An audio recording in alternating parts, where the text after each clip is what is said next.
welcome everyone. You are listening to the Bleeding Big Blue podcast on June 23rd, 2020. Alex Ivers Produce back again. So we got a couple things to talk about today. We're going to talk about the poll numbers regarding Sterling Shepard and Saquon Barkley for top 5 New York Giants heading into 2020. The impact of a possible Jamal Adams in the NFC East, what the Giants could need for 2021 position-wise, and also why I necessarily stopped watching the Pro Bowl and stopped caring for it. So, in the latest poll, Sterling Shepard, Saquon Barkley competing in the semifinal versus Daniel Jones in the finals of the top 5 New York Giants going into 2020. Saquon Barkley has 15 votes, Sterling Shepard has none. I mean, it seems obvious to Giants fans that Saquon Barkley is the more important one. Personally, I would vote Saquon Barkley, but with counting votes, Sterling Shepard would probably be 3rd place or 4th place depending on who Daniel Jones was versing. I think it was Evan Ingram, if he got more votes than Sterling Shepard or not. So I think Ingram got more votes than him, so most likely he'll be 4th place, however the standings end up. But of course the poll is not final for another couple of hours. I think it's like 17 hours left on Twitter. Instagram, it's already done. They had total between my Giants current account and my Bleeding Big Blue account, I think it was like 9 votes combined. But still got 17 hours or so to vote on the poll. It is 8:50 right now, so do the math. You can still go out and vote for Saquon or for Sterling Shepard. But right now it looks as if Saquon Barkley is going to go into the finals versus Daniel Jones, which is really what I expected in a way. Because Saquon is expected to have a bright season and Daniel Jones is expected to have a bright season as well. You know, the top 2 New York Giants going into the season, but obviously we're doing a top 5, but right now that's competing for the spot. So Daniel Jones and Saquon Barkley will compete for the first spot on the brackets, and of course I'll come out with a graphic on that one. I originally was going to pre-record this episode, but you know what? I'm coming back from Pennsylvania on Tuesday, and it doesn't really make any sense to do a pre-recorded episode like 5 days in advance because you don't know what's going to happen with life and New York Giants news. You don't know what's going to happen, so why would you pre-record an episode 5 days in advance when you're coming back from Pennsylvania or wherever on the day that your podcast is scheduled to be released? So I decided to do this one natural because I care about you guys, and thank you guys for the support. Obviously, I have a big announcement that should be coming within the next 3 days, possibly. It's about something that's supposed to go on next week, possibly a combined podcast, but I'll let you guys know. But also, before we get to the next subject, story came out today that possibly DeAndre Baker is innocent. I mean, obviously the trial and whatever's supposed to be held, but for right now, 2 people came out today and said DeAndre Baker never pulled out a gun at the scene at the barbecue in May. So it's an advancement, and it's really a positive note for this franchise when it comes to culture, and especially for the fact that he was, obtained on suspended license and also drunk driving at like 8:25 in the morning. What was it, last week or something, or the week? I think it was last week. So it's very positive, especially for the fact that, again, you're building a culture. The reasons why I never did a replacement video on DeAndre Baker, but I did one on Aldrick Rosas, was because DeAndre Baker, you could replace him with a young corner in the secondary. The Giants are not necessarily going out and spending on a veteran corner like Logan Ryan, because Ryan's close to his 30s if he isn't already.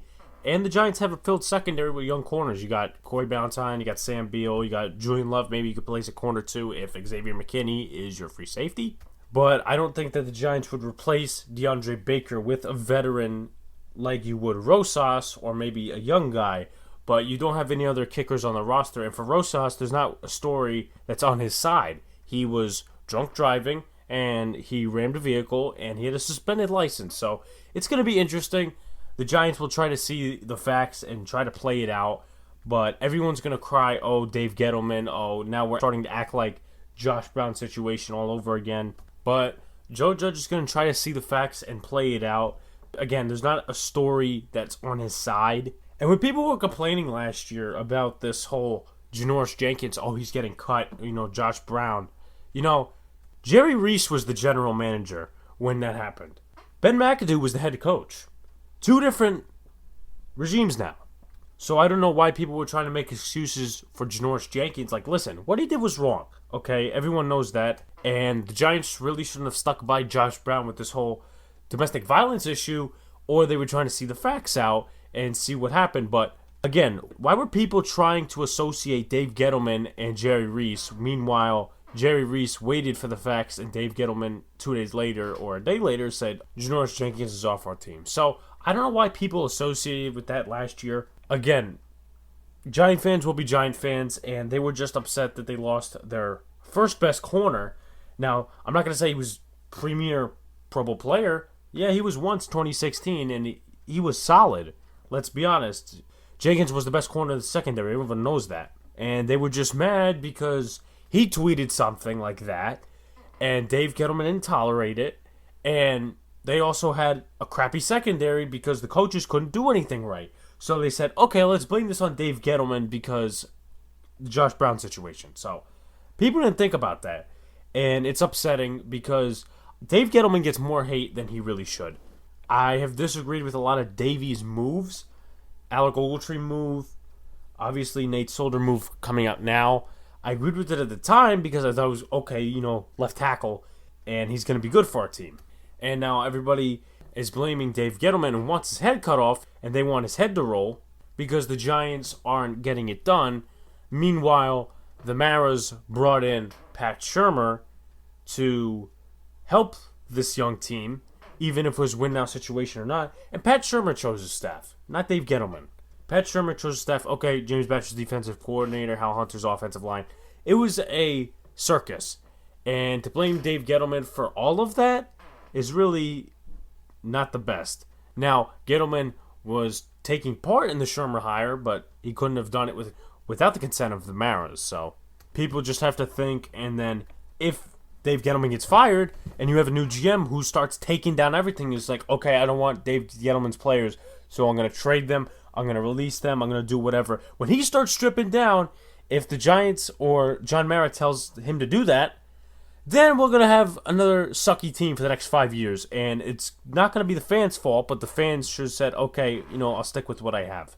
So people will need to realize that. Now on to the next subject. Possibility of Jamal Adams in the NFC East. Now, there's been rumors, there's been talks about Jamal Adams wanting a trade to his hometown team, the Dallas Cowboys, and he's not getting paid by the Jets anytime soon because his contract don't expire for the next 2 years, I'm going to say, if I'm doing my research correctly. But he wants a trade, and the Eagles and the Cowboys are interested. Let's say the Jets make that move, and everybody says, okay, now the Jets have all the cards, right, but you're losing a star-free safety that's probably a trademark for this franchise, meaning the Jets. And other than Sam Darnold and maybe Le'Veon Bell at this point, nobody's going to show up to your games. For those two players, other than that, nobody's going to want to go to a Jets game unless you're a away team because they won't know who the other players on the field are besides Sam Darnold and Le'Veon Bell. That's really the core of the New York Jets, and Jamal Adams too. But going back to the point, you're still losing a star strong safety, and he's a playmaker. Now, everyone says, okay, he's not a difference-making position. Okay, you can make that argument. He's a box safety. He makes a lot of plays. He gets sacks. But also, everybody's saying pay the man, and his contract does not expire for the next 2 years, I think. So some people need to calm their horses, but that's not totally what I want to talk about. Let's just say he comes to the NFC East, specifically the Cowboys, the Eagles, right? Most likely the Cowboys, but will Jerry Jones take on that type of contract or bid at that point because Dak wants to get extended and Jamal Adams wants to get extended, but he's also, meaning Jamal Adams, is okay with getting traded to a place who's not going to extend him right away. But that's a different and separate subject. Now, let's just say he goes to the Cowboys. Depending on their defensive scheme, now, I'm going to talk about something, and that's why Saquon Barkley didn't do as good as everyone perfected last year. Obviously, injuries, and Saquon Barkley took a little bit to get back to himself. Take a look at the Bucs game right before, or at least the snaps before Saquon got injured, right? NFL teams started to figure out Saquon Barkley. They put many more guys in the box, And with an average offensive line that the Giants had, I'm not going to say it was terrible. I'm not going to say it was horrible. I'm not going to say it was great either. But they had an average offensive line, I would say. And with an average offensive line, and you have the linebackers and defensive ends and defensive tackles of the Buccaneers, and you're filling 7, 8, 9 people at best in the box, you're going to have some trouble on your hands, even if you get tight end protection or maybe something else. But when you look last year, and I'm talking the Jets game, of course, maybe it took a little bit for Saquon Barkley to come back and be himself again. I'm pretty sure that was the week after the Cowboys game.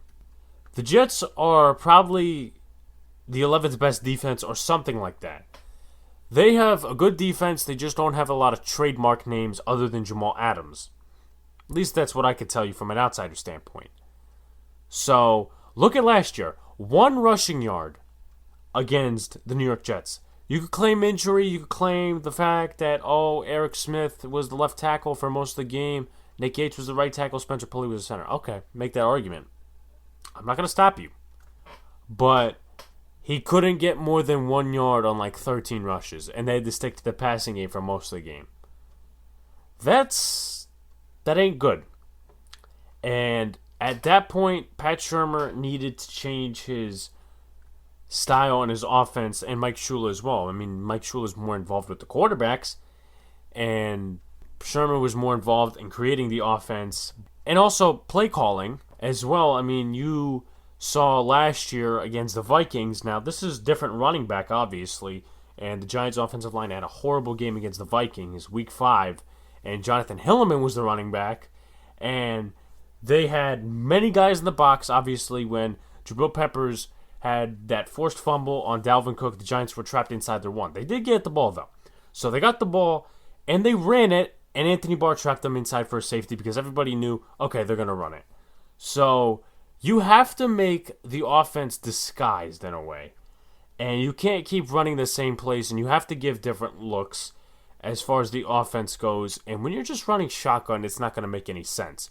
But it got worse to the point where NFL defenses started figuring out Saquon Barkley and putting more guys in the box and stopping him that way. Insert Jamal Adams in the NFC East. You're going to have a tough time. Listen, the offensive line's rebuilding. We know that. You have 3 great defensive lines. The Giants, not one of them yet. I mean, you got defensive tackles, you got defensive ends, really defensive interiors for the Giants, but you don't have an established group of pass rushers like maybe Chase Young, Ryan Kerrigan, those guys. They're not proven, and they're not number 1 overall picks, and they're not first-round picks, but they're sort of in the developmental stage. But when I'm talking about the Giants' offensive line, they're rebuilding. And when you have a great defensive line, and then you also have this box safety, Jamal Adams, who makes plays, the tight end blocking is going to have to get better. I mean, the offensive line's already rebuilding. You're probably going to see Spencer Pulley in at center or whoever, Shane Lemieux, Nick Gates, however you want to put it, Matt Peart. Maybe we'll get some time in there. Andrew Thomas, the left tackle, possibly. But going back to the basics, Jamal Adams, you're going to see a lot more of box stuff, especially if the Giants are a very run-first offense with Jason Garrett. And I think Jason Garrett could possibly come out of this with the idea of disguising offenses or however he does it. I think he's smart enough to put it where he's going to figure out how to plan around Jamal Adams and the bigger defensive lines. But for the tight end blocking, that's going to need to be better. Levine Toilolo, he was brought in this offseason to kind of replace Rhett Ellison. Caden Smith and Evan Ingram's blocking is going to need to be better. Pass protection or run block protection. Because when you got Jamal Adams and when you got the defensive lines of the NFC East other than the Giants, you're in for a absolute circus blowout unless you figure that out quickly. So the Giants need to prepare if he gets traded or not. And hopefully the Giants have a good running game this season and their protection improves. But nonetheless, prepare for a Jamal Adams arrival in the NFC East. So my next topic is about possible Giant needs, 2021 free agents, 2021 draft class. But first, want to listen to a Giants podcast during quarantine and after? with opinions based on evidence and favorable predictions, real information? Well, you're at the right place, everyone. Listen to our podcast, the Bleeding Big Blue Podcast. Giants info and takes every Tuesday and Thursday. Subscribe to our YouTube channel, which features podcast episodes, Madden streams, and short videos based on takes and film done by Rohan Sagani. Our podcast is hosted on Podbean, but available on Spotify, Apple Podcasts, and Google Play. Follow our Instagram and Twitter pages for daily updates and fan interactions. So, every team, including the Chiefs, Ravens, and 49ers, have needs every single year. And the Giants need to get their needs right and their picks right, whether it be draft picks or free agent signings. Those need to go right in order for this rebuild to work and the Giants to become a success team in the future. Now, here are some of my predictions for needs for the Giants next year, 2021. Wide receiver 1. Why wide receiver 1, you ask? Golden Tate is in his 30s, and he's on the second year of his contract. Most likely, I don't see the Giants having him live out his contract, and I think he gets cut this offseason or next offseason, whatever it may be. But the Giants can't have a winning situation and a young team with a 30-something-year-old wide receiver 1 who could be coming out of his prime sometime soon. He's not as good as he used to be, but he's still usable and he's still durable. But he's not in his prime, and I think the Giants should go after wide receiver 1, and I think they will need it because, again, young team, Daniel Jones needs to progress, and with Shepard and Slayton, they're still young, but they right now are not necessarily your number 1 receivers. That's why, in my opinion, they go out in the 2021 draft and select Jamar Chase out of LSU. But if they want to stay free agency on that one, you're really looking for Allen Robinson or Sammy Watkins. Now, AJ Green is the number 1, but he's going to be 31 to 32 at that time. So you're not really looking forward to that. Why would you get rid of Golden Tate in that situation to get AJ Green?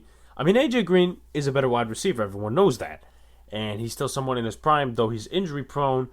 But why in a rebuild when you're trying to develop your rookie quarterback are you still having 30-year-old players on your team? I'm not saying you can't have 1 or 2. Kevin Zeitler, he's still in his prime. He's still an average guard or a solid guard for his career, and he has always been that way.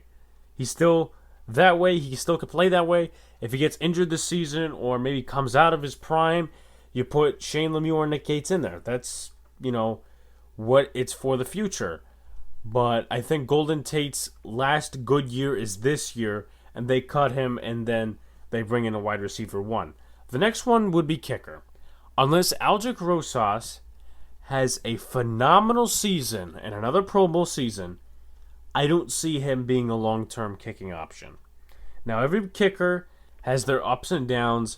Lawrence Tynes had his ups and downs. Josh Brown had his ups and downs. Everyone has them. But 2-1 here when it comes to bad seasons to good. 2017, 2019 compared to 2018. The Giants had a significantly better offense in most cases in 2018 in the second half, and Aldrick Rosas reached the Pro Bowl, right?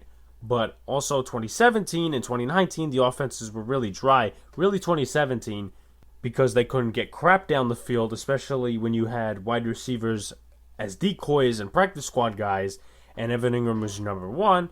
And then 2019, you didn't know who was going to be on the field with Slayton, Barkley, Ingram, Tate. And my point about the offense is you get more opportunities for kicks if you have a good offense. And everybody says that, everybody links that. They're right on that. So if Aldrick Rosas does not improve from last year and maybe the offense is good or not, or they still have faith in him, they'll try to keep him. But if the offense is good and he's missing kicks like he did last year, 2017, and you have a good long snapper, you got a good holder in Riley Dixon, they're going to be looking for a long-term option. So you could probably either pick up an undrafted kicker, but you could also have some kicking options in free agency, which probably they would go the route of either Zane Gonzalez, Daniel Carlson, and Michael Badgley. Now, obviously, for all these free agents, it's pending an extension. I don't know all the contracts, and this goes for all needs as well. So what I'm saying right now, it's pending if that player gets an extension from their team that they're with this year. So the Giants will probably need some assistance at pass rusher. Whether Lorenzo Carter and O'Shane Ximines have a monster season, or whether the pass rush just completely sucks, you're going to need probably one or two free agents or pass rushers in the draft. Now, if you're looking at outside linebacker or defensive end, you're looking at Yannick Ngakoue, Joey Bosa, Bud Dupree, Leonard Floyd, Shaq Barrett, and Jordan Jenkins. Now, for Yannick Ngakoue, he wants to get traded, and he still wants to get traded right now. That hasn't been much of a topic, but he's probably going to get traded if he pushes the Jaguars to their last nerve and they say, okay, I'm done with the complaining, you're going to get traded. They could get good value for him too. Joey Bosa, he's not really, in my mind, going to be a free agent in 2021. I think they'll try to extend him. But I'm going off a spot track right now, so these players might already have extensions in mind. But I just read up on the fact that Joey Bosa had his fifth-year option accepted, and that doesn't mean they signed him to extension. So he, right now, is probably still on the table for 2021, but we'll see what happens. And his fifth-year option being for 2020, so he will be a free agent in 2021, pending an extension, of course. Bud Dupree, they have a franchise tag on him, so it's going to be just for this year.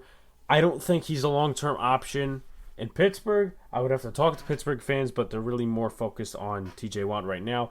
Leonard Floyd, I think he's with the Rams now. He's more of a rotational guy, but we'll see how they use him in Los Angeles. And I am correct, he was signed to a one-year contract. Shaq Barrett, franchise tag. Most likely, I think Bruce Arians loves him, and especially with the crew they have down there, offense and defense, I think Barrett's going to stay down there, maybe for the rest of his career if he's happy. Jordan Jenkins, he's not your big sack guy, signed a one-year contract with the Jets in April or March, I believe. So he's not probably the long-term option unless he gets a mega sack season. And he was never that mega sack guy, but he's a good rotational guy to have, maybe like a Kyler Fackrell if he fits the scheme. So that's another possible option if you're looking at the draft. You could probably look at Greg Rousseau from Miami.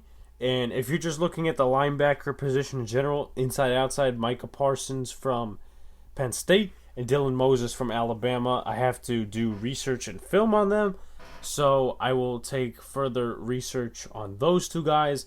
But those are some 2021 needs that I could predict for right now for the Giants to have in the future, really 2021. And the Greg Rousseau option, really that's if the pass rush is really, really stale and they're really concerned about it, whether it's the pass rush not getting to the quarterback or if they need a more speed guy to get to the quarterback because the secondary can't cover for long enough. So those are my picks for needs possibly coming in 2021. So the last thing I want to talk about is the Pro Bowl.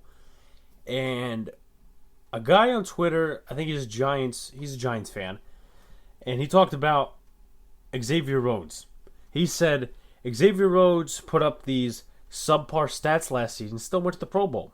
So two things that pissed me off about the Pro Bowl, really. Number one, it deals with Xavier Rhodes. You get in with popularity. That's a given. Fan vote, especially, will give that away. Xavier Rhodes made the Pro Bowl in 2019, 2020 Pro Bowl in February, of course. Now, you will have players like career snubs, as I call them. Players like Kevin Zeitler and Damon Snacks Harrison who've never made the Pro Bowl, but have been solid throughout their career. Kevin Zeitler played for the Bengals on a couple of playoff teams, but they obviously didn't get to the Super Bowl, and they didn't win a playoff game. Then you got the Browns he played on, the 0-16 Browns, and then the Baker Browns the next season, the 7-8-1 Browns. Then he got traded to the Giants, and they went 4-12. So really, it's bad teams or unrecognized teams, and he's a solid guard.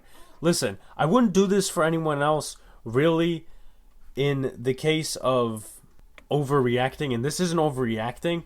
This is saying he's a career snub. He's never going to the Pro Bowl as long as the Giants are really a subpar team or an average team, or maybe even get to the playoffs at some point in his career. He's a career snub, and unfortunately, because he's not popular, fans don't like to recognize him and say, okay, he's a solid guard, he deserves a Pro Bowl. And with Snacks Harrison, too, Snacks has always been stuffing running backs in the backfield. He ain't much of a pass rusher, but run stuffing he does well in the NFL, especially with the last 2-3 years with the Giants. And he got traded for a 5th rounder. But that's not the point that I'm trying to make here. The point I'm trying to make is he is one of the best defensive interiors when it comes to run stuffing. Yeah, again, he's not a pass rusher. But PFF came out with a stat a year ago or 2 years ago. It said that Damon Snacks Harrison was like one of the best run stuffers in the NFL, and he had like 100-something stops or something like that. I would have to do my research again, but I remember seeing that. I can't recollect exactly what it was, but again, proving my point, if you're on a bad team and you play good, now you could make the case for Marcus Golden. Why wasn't he a Pro Bowler? He had 10.5 sacks, made history. Okay, the Giants fans can make that argument. Personally, I don't think that Marcus Golden should have made the Pro Bowl, but that's their argument and their opinion, not mine. But if you're on a bad team and you're a good player, most likely, and it's not the Steelers, the Patriots, or someone else, you're going to get snuffed. And that's unfortunate because also you look at Landon Collins in 2018, wasn't the playmaker he was in 2017 and 2016, and didn't fit James Betcher's scheme in 2018, and didn't have an interception. I don't know if he even forced a fumble. Yes, he was one of the leaders in tackles, but again, no special playmaking. He didn't help that defense out really in any way. And he went to the Pro Bowl because he was popular the first 2 years before. And that's the way the Pro Bowl works. The second issue I have is that the Pro Bowl is basically tag, or in this case, two-hand touch football. I get the fact that, the NFL is evolving, treatments are evolving for CTE and all the concussions, and okay, I get that. But can you at least make it something fun where it's not two-hand touch and you can't even tackle? I mean, I get that the players have to resume mini camps and voluntary mini camps and training camps months later, but it's not like the MLB All-Star Game where they have to worry about injury and they're in the middle of the season. So I think the NFL needs to do something because a lot of people are not watching the Pro Bowl, including me, the past couple of years because of this. Now, I'm not going to be a nitpicker, but everybody, or at least most people, have stopped watching the Pro Bowl. And that relates to two things. It's a popularity contest, it's bragging rights, it's two-hand touch football. And sometimes, most of the time, they snub players, like Damon Snacks Harrison or Kevin Zeitler. Those are just two prime examples. Obviously, there are others out there that I'm not including, but you guys can include those two if you're trying to make an argument against somebody or trying to stick up for your opinion on why you don't watch the Pro Bowl. So that's what I have to say on the Pro Bowl mostly. It's a popularity contest. They snub a lot of players that are good on bad teams, and it's two-hand touch, and it's also bragging rights. So that's what I have to say on the Pro Bowl. So that's the end of podcast episode 23, done on June 23rd. I will be doing my Madden simulation stream week 3 against the 49ers tomorrow night. On next Sunday, I will be doing my Bengals weekly stream. I decided to wait till Sunday because you know what? Sunday, football, whatever. And I decided to wait till Sunday. And that's the game, of course, against the Steelers where I'm 3-0 and they are 0-3. Thank you guys for the international support and the support in the United States. We're growing because of you guys, subscribers, views, Twitter followers, Instagram followers. And I definitely will have my big announcement probably tomorrow or the next day. And I will update you guys and keep you guys always updated on Twitter. Thank you guys for the support and have a good night.